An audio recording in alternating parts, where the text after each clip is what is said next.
একটা আইফোন কিনতে গেলে আমাদের সর্বপ্রথমে যে প্রবলেমে পড়তে হয় সেটা হচ্ছে আমরা আসলে কনফিউজড হয়ে যাই যে কোন ভেরিয়েন্টের আইফোনটা আমাদের কেনা উচিত। মার্কেটে এত এত আলাদা আলাদা ভেরিয়েন্টের আইফোন পাওয়া যায়, সেখান থেকে আসলে আমাদের জন্য কোনটা বেস্ট হবে সেটা জানতে কিন্তু আমরা একদম হিমশিম খেয়ে যাই, কারণ আলাদা আলাদা ভেরিয়েন্ট অনুযায়ী আলাদা আলাদা কিছু চেঞ্জেস থাকে, তার পাশাপাশি প্রাইসেরও কিন্তু বেশ খানিকটা গ্যাপ থাকে। তো বাংলাদেশে থেকে আপনি যদি একটা আইফোন কিনতে চান, আপনার কোন ভেরিয়েন্টের আইফোন কেনা উচিত, কোন ভেরিয়েন্টের আইফোনে কি কি প্রবলেম রয়েছে, কি কি সুবিধা রয়েছে, এভরিথিং আজকে আলোচনা করব এই ভিডিওর মাধ্যমে। সো অবশ্যই ভিডিওটা আপনাদের জন্য খুবই ইনফরমেটিভ হতে যাচ্ছে, শেষ পর্যন্ত সাথেই থাকুন। ভালো লেগে থাকলে like, comment, share and subscribe করে পাশেই থাকবেন। চলুন শুরু করা যাক। ভিডিও শুরুতেই আমরা আলোচনা করি যে আইফোনের ভেরিয়েন্ট কেন হয় আর ভেরিয়েন্টই আসলে কি। অনেকে হয়তো এইটাও জানেন না, তো তাদের জন্য বলে রাখি যে আইফোনের ভেরিয়েন্ট হয় আসলে, আইফোন তো সকল দেশে অফিসিয়ালি লঞ্চ হয় না, তো যেই যেই দেশগুলোতে আইফোন অফিসিয়ালি লঞ্চ হয় সেই দেশের আইন কানুন মেনেই কিন্তু আইফোনটাকে অফিসিয়ালি ওই দেশে লঞ্চ করতে হয়। তো সেক্ষেত্রে দেখা যায় যে এই আইন কানুন মানতে গিয়ে বেশ কিছু জিনিসে এক এক দেশ থেকে আরেক দেশে কিছু চেঞ্জেস থাকে ফোনের ইন্টারনালি, অ্যান্ড এই বিষয়গুলোকে আলাদা আলাদা করার জন্য আইফোনের ডিফারেন্ট ডিফারেন্ট ভেরিয়েন্ট হয়ে থাকে। বাংলাদেশে অনেক সময় Hong Kong, USA, Dubai, Canada, Saudi Arab অনেক ভেরিয়েন্টের ফোনই কিন্তু অ্যাভেলেবেল পাওয়া যায়। তো প্রথমত বলি, আপনার ফোনের ভেরিয়েন্ট আপনি কিভাবে চেক করবেন। আপনি চেক করার জন্য সেটিংসে যাওয়ার পরে জেনারেলে যাবেন, তারপরে অ্যাবাউট ফোনে গেলে আপনারা যে মডেল নাম্বার দেখতে পাবেন সেইখান থেকে আপনারা মডেল নাম্বারটা কিন্তু গুগলে সার্চ করেও দেখতে পারেন এটা কোন ভেরিয়েন্টের আইফোন।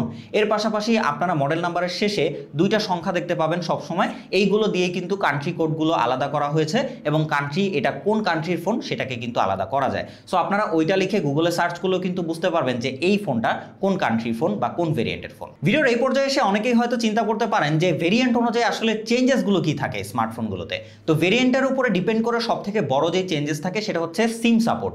যেমন আপনারা যদি আইফোন 14 থেকে শুরু করে 14 উপরের ভেরিয়েন্টগুলো দেখেন, তাহলে ইউএসএ ভেরিয়েন্টের ফোনগুলোতে কিন্তু আপনারা কোনো রকম ফিজিক্যাল সিমের সাপোর্ট পাবেন না, মানে টোটালি ই সিমের সাপোর্ট রয়েছে। ওই ফোনগুলোতে আপনারা ফিজিক্যালি কোনো সিম মোবাইলে লাগাতে পারবেন না, দুইটাই ই সিম থাকবে, দুইটা ই সিমে আপনাকে ব্যবহার করতে হবে। তো এখানে ইউএসএ ভেরিয়েন্টগুলোতে ওয়েভ 5G ব্যান্ডগুলোর সাপোর্ট থাকে, যেটা কিন্তু আমেরিকার যে জায়গাগুলো থাকে সেখানে খুব ভালো মতো চলে, অন্যান্য দেশেও চলে, তবে বেস্ট চলে হচ্ছে আমেরিকাতে। সো যার জন্য এই যে ইউএসএ ভেরিয়েন্টের ফোনগুলো রয়েছে এইগুলোতে দুইটাই ই সিম থাকে এবং সেইখানে ই সিমগুলোই তারা খুব ভালো মতো অপটিমাইজ করতে পারে এবং ভালো মতো আউটপুট দিতে পারে। এর মানে এই না যে অন্যান্য দেশগুলোতে চলবে না, অন্যান্য দেশগুলোতেও চলে, তবে সেটা স্পেসিফিক্যালি ইউএসএ ভেরিয়েন্টগুলোর জন্যই বা ইউএসএর দেশের জন্যই ভালো মতো বানানো হয়ে থাকে। তো যার জন্য এইগুলো কিন্তু ইন্ডিয়া, ভারত, পাকিস্তান এই সব দেশগুলোতে এসে একটু কম দামে পাওয়া যায়, কারণ ওই যে ফিজিক্যাল সিমের কোনো সাপোর্ট থাকে না। তবে বাংলাদেশ, পাকিস্তান বা ভারত এই সব দেশে কিন্তু আবার ফিজিক্যাল সিমটাকেই মানুষ বেশি প্রেফার করে, এখনও আসলে ই সিমটা ওইভাবে মানুষ ইউজ হয়ে ওঠেনি। সো যার জন্য এই যে ইউএসএ ভেরিয়েন্ট এই ফোনগুলো কিন্তু বাংলাদেশে কম দামে পাওয়া যায়। সো এখানেই কিন্তু প্রাইসের ডিফারেন্সগুলো হয়ে থাকে যে আসলে কোন দেশের কোন ভেরিয়েন্টের ফোনগুলোর প্রাইস কেমন হয়ে থাকবে। তবে এখানে কিন্তু ইন্টারনাল তেমন কোনো চেঞ্জেস থাকে না, কোনো হচ্ছে হার্ডওয়্যারে কোনো চেঞ্জ থাকে না, এই যে আলাদা আলাদা ভেরিয়েন্টের ফোনগুলো থাকে এইগুলোর সাথে। সো ওভারঅল মোটামুটি সবকিছু সেমই থাকে, শুধুমাত্র এই যে সিমের যে বিষয়টা এই বিষয়গুলোতে চেঞ্জ থাকে। এছাড়াও আরও কিছু চেঞ্জ রয়েছে, যেমন আপনারা যদি চাইনিজ ভেরিয়েন্টের স্মার্টফোনগুলো কেনেন আইফোন, তাহলে কিন্তু সেখানে আপনারা দুইটা ফিজিক্যাল সিম দেখতে পাবেন। সো এইখানে কিন্তু একটা ভালো বিষয় রয়েছে, যারা অনেকেই আসলে এই সিম ব্যবহার করতে চান না, ফিজিক্যাল সিম ব্যবহার করতে চান, তাদের জন্য কিন্তু চাইনিজ ভেরিয়েন্টের ফোনগুলো ভালো, কারণ ওইখানে দুইটাই ফিজিক্যাল সিম থাকে, আপনারা দুইটাই ফিজিক্যাল সিম ব্যবহার করার সুযোগ পাবেন। তবে মিডল ইস্ট, দুবাই, কাতার, সৌদি আরব এই ভেরিয়েন্টগুলোর আইফোনে দেখবেন আপনারা যে আপনি যদি ওইখানে ব্যবহার করেন তাহলে ফেস টাইমটা কিন্তু লক করা থাকে, কারণ তারা ওইটাকে আসলে একটা রেস্ট্রিকশন দিয়ে রেখেছে, তারা ওইটাকে সিকিউরিটি প্রবলেম মনে করে। তো এই জিনিসটা হচ্ছে ডিফারেন্স রয়েছে এই ভেরিয়েন্টগুলোতে।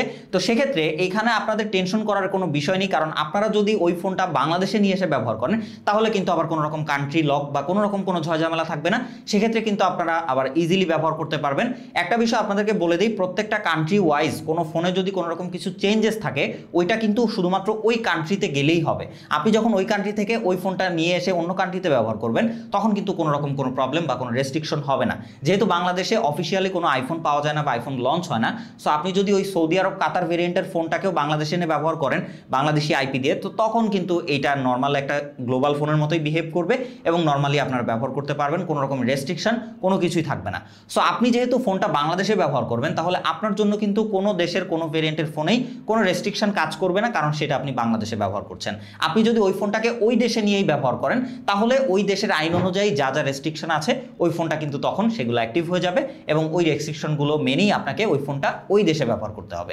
আদারওয়াইজ বাংলাদেশে থেকে আপনি যে কোনো ভ্যারিয়েন্টের ফোন ব্যবহার করতে পারেন, কোনো রকম কোনো প্রবলেম হবে না, নেটওয়ার্ক জনিত বা কোনো রকম রেস্ট্রিকশন কোনো কিছুই কিন্তু আপনাকে ছুতে পারবে না, বিষয়টা এরকম। আবার যদি আমরা জাপান ভ্যারিয়েন্টের কথা বলি সেখানে কিন্তু আপনারা দেখবেন যে ক্যামেরা দিয়ে ছবি তুললে শাটার বাটনের যে সাউন্ড ওইটা কিন্তু চলে আসে। তো এইটা কিন্তু শুধুমাত্র জাপান ভ্যারিয়েন্টের ফোনেই হবে, তবে সেটা যদি আবার বাংলাদেশে ব্যবহার করেন তাহলে কিন্তু হবে না। তবে আপনি যদি জাপান ভ্যারিয়েন্টের আইফোন জাপানে গিয়েই ব্যবহার করেন তাহলে দেখবেন যে আপনারা ছবি তুললে শাটারের যে সাউন্ড এটা কিন্তু অটোমেটিকলি অন হয়ে যাবে এবং ওই দেশে গিয়ে আপনি যখনই ছবি তুলবেন শাটারের সাউন্ডটা অটোমেটিক ইনেবল হয়ে শাটার সাউন্ড দিবে।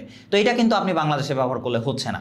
তার মানে আপনি ডিরেক্টলি এটা ধরে নেবেন আপনি যে কোনো দেশেরই ফোন, যে কোনো ভ্যারিয়েন্টের ফোন ব্যবহার করতে পারেন বাংলাদেশে এনে, সেক্ষেত্রে ওই দেশের যেসব রেস্ট্রিকশন রয়েছে সেগুলো কোনো কিছুই কিন্তু কাজ করবে না আপনি যদি ফোনটা বাংলাদেশ থেকে ব্যবহার করেন। তো এখানে আমরা যেই দেশগুলোর কথা বললাম এই দেশগুলোর কথা বাদে অন্যান্য যেই দেশগুলো রয়েছে, মানে আইফোন কিন্তু 195টা দেশের মধ্যে 68টা দেশেই কিন্তু তারা অফিসিয়ালি ফোনগুলো লঞ্চ করে, তার মানে 68টা ভেরিয়েন্টে আপনি কিন্তু আইফোন পাবেন। তো সেক্ষেত্রে আমি যদি বাকি অন্যান্য সব দেশের কথা বলি, ম্যাক্সিমাম দেশগুলোকে আমরা গ্লোবাল ফোন হিসেবে বা গ্লোবাল ভেরিয়েন্ট হিসেবে চিহ্নিত করে থাকি। সো এই গ্লোবাল ভেরিয়েন্টের আসলে তফাৎটা কি? এখানে আপনারা একটা ইসিম, একটা ন্যানো সিম বা একটা হচ্ছে ফিজিক্যাল সিম, একটা ইসিমের সাপোর্ট পাবেন।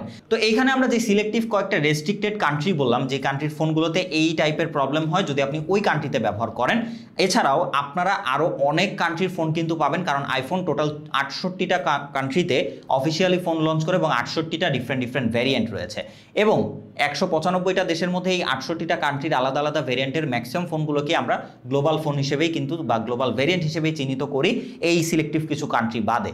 তো সেক্ষেত্রে এই যে গ্লোবাল ভ্যারিয়েন্টের ফোন এইগুলোতে তেমন কোনো চেঞ্জেস থাকে না আসলে, এখানে শুধুমাত্র একটা ইসিম এবং একটা ফিজিক্যাল সিমের সাপোর্ট আপনারা পাবেন, বাকি সব কিছুই কিন্তু সেম থাকে।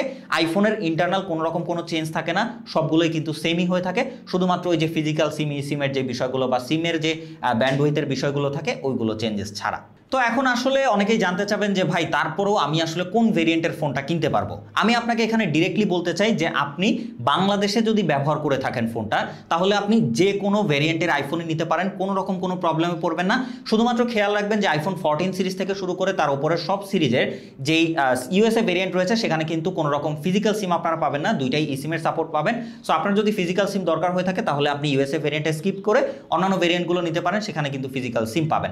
আবার যদি চাইনিজ ভেরিয়েন্ট নিতে চান সেখানে আপনারা দুইটা ফিজিক্যাল সিমই ব্যবহার করতে পারবেন, এটা কিন্তু অনেকের জন্যই বেটার অপশন। সো যারা দুইটা সিম ব্যবহার করতে চান ফিজিক্যালি তারা কিন্তু এখানে চাইনিজ ভেরিয়েন্টের ফোনগুলো কিনতে পারেন। আদারওয়াইজ আপনি যেটা প্রাইস কমে পাবেন আপনি ওই ভেরিয়েন্টের ফোনটাই কিনতে পারেন যদি আপনার বাকি জিনিসগুলো নিয়ে কোনো রকম কোনো প্রবলেম না থাকে, কারণ ফোনের কিন্তু ইন্টারনালি কোনো চেঞ্জ থাকে না, সবকিছু সিমিলার থাকে। বারবার একটা কথা বলছি। সবশেষে যদি আমরা কনক্লুশনে আসি তাহলে বলতে চাই যে বাংলাদেশে থেকে ব্যবহার করলে আপনি কোনো আইফোনে কোনো চেঞ্জ পাবেন না, সবগুলো ভেরিয়েন্টই সিমিলার হয়ে থাকে, তেমন কোনো চেঞ্জ নাই শুধুমাত্র সিম সাপোর্টের বিষয়টা ছাড়া। মানে আপনি আইফোন 14 থেকে শুরু করে উপরের ভেরিয়েন্টের যে কোনো ফোন নিলে ইউএসএ ভেরিয়েন্টে কোনো রকম ফিজিক্যাল সিম পাবেন না, দুইটাই ই সিম। বাকি সবগুলোতে আপনারা ম্যাক্সিমাম ফোনগুলো বা ম্যাক্সিমাম ভেরিয়েন্টের গ্লোবাল বা ইন্টারন্যাশনাল যাই বলেন আপনারা ওগুলোতে একটা ফিজিক্যাল সিম একটা ই সিমের সাপোর্ট পাবেন। সো আপনি প্রাইসে যেটা কম পাবেন আপনার সিমের বিষয়টা জাস্ট ভেবে বাস আপনি নিয়ে নিতে পারেন, আর কোনো রকম কোনো চেঞ্জ নাই, ভালো খারাপের কোনো বিষয় নাই, বাকি সব ভেরিয়েন্টই মোটামুটি ভালো, সবই সেম। সো আমাদের আজকের ভিডিও এই পর্যন্তই, দেখা হবে নেক্সট কোনো ভিডিওতে, সেই পর্যন্ত সবাই ভালো থাকবেন, সুস্থ থাকবেন, খোদা হাফেজ।